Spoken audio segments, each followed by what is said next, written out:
माँ शेरावाली की जय। प्रिय भक्तों, आइए जानते हैं चैत्र नवरात्रि का पावन पर्व भारतीय संस्कृति में शक्ति की उपासना और आत्म शुद्धि का सबसे महत्वपूर्ण समय माना जाता है। यह पर्व बसंत ऋतु के आगमन और हिंदू नए वर्ष की शुरुआत का प्रतीक है। आइए नौ देवियों के स्वरूप, उनकी वास्तविक पूजा विधि और व्रत के नियमों को विस्तार से जानते हैं। नवरात्रि के 9 दिनों में माता दुर्गा के 9 विशिष्ट रूपों की पूजा की जाती है। प्रत्येक देवी का अपना एक आध्यात्मिक अर्थ और आशीर्वाद होता है। माँ शैलपुत्री की पूजा नवरात्रि के प्रथम दिन में की जाती है। हिमालय की पुत्री होने के कारण इन्हें शैलपुत्री कहा जाता है। माता शैलपुत्री अपनी सवारी बैल पर करती हैं और इनके हाथों में त्रिशूल और कमंडल होता है। इनकी पूजा करने से जीवन में स्थिरता और दृष्टिता आती है। माता ब्रह्मचारिणी की पूजा दूसरा दिन। ब्रह्म का अर्थ होता है तपस्या करने वाली और चारिणी का अर्थ होता है आचरण करने वाली। इन्होंने भगवान शिव को पति के रूप में पाने के लिए कठिन तपस्या की थी, इसीलिए इनकी पूजा करने से श्याम तप और विजय प्राप्त होती है। माँ चंद्रघंटा तीसरा दिन।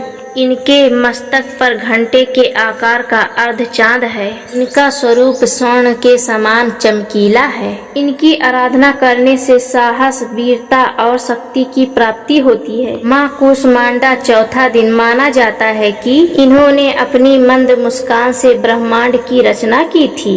इन्हें अष्टभुजा देवी भी कहा जाता है। इनकी पूजा करने से सभी रोगों का नाश होता है और जीवन में आयु यश बढ़ता है। माँ संकटा माता पंचम दिन। भगवान कार्तिकेय संकट की माता होने के कारण इन्हें संकदा माता कहा जाता है। इनकी गोद में बालक कार्तिकेय विराजमान रहते हैं। इनकी पूजा करने से मोक्ष का मार्ग प्राप्त होता है और ज्ञान की वृद्धि होती है। माँ कात्यायनी छठवां दिन। महाश्री कात्यायनी की तपस्या से प्रसन्न होकर देवी ने उनके घर पुत्री के रूप में जन्म लिया। इन्होंने ही महिषासुर का वध किया था। विवाह में आ रही बाधाओं को दूर करने के लिए इनकी पूजा अचूक नहीं रहती। माँ कालरात्रि सातवां दिन। इनका स्वर्ण अंधकार के समान काला है। बाल बिखरे हुए, गले में बिजली की माला है। ये दुष्टों का विनाश करने वाली है।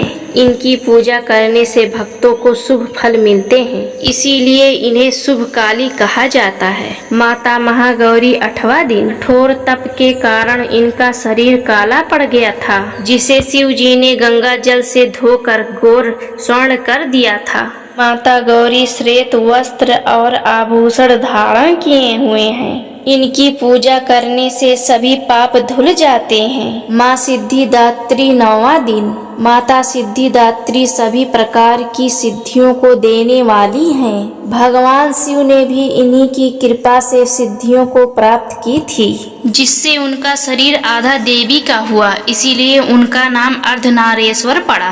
नवरात्रि की पूजा विधि विधान से करने से विशेष लाभ मिलता है। कलश स्थापना, घट स्थापना की जाती है। सामग्री लिस्ट। मिट्टी का पात्र, साफ मिट्टी, जौ जवार, कलश तांबे या मिट्टी का, गंगा जल, सिक्का, सुपारी, आम के पत्ते, नारियल, लाल कपड़ा और कलावा, इन सब सामग्री की जरूरत जरूर पड़ती है। आइए जानते हैं कलश स्थापना की विधि। सबसे पहले ईशान कुंड उत्तर पूर्व में एक चौकी रखें और उस पर लाल कपड़ा बिछाकर मिट्टी के पात्र में जौ बोएं। कलश में जल भरकर उसमें सुपारी, सिक्के और अक्षत डालें। कलश के मुख पर 5 आम के पत्ते रखें और नारियल को लाल कपड़े में लपेटकर उसे स्थापित करें। दैनिक पूजा प्रक्रिया।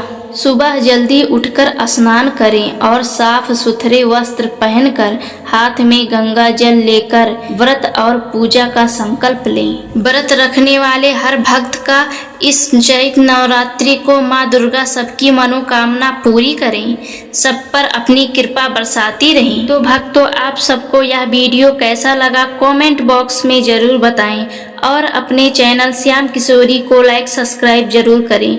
तो सभी बोलो प्रेम से माँ दुर्गा की जय।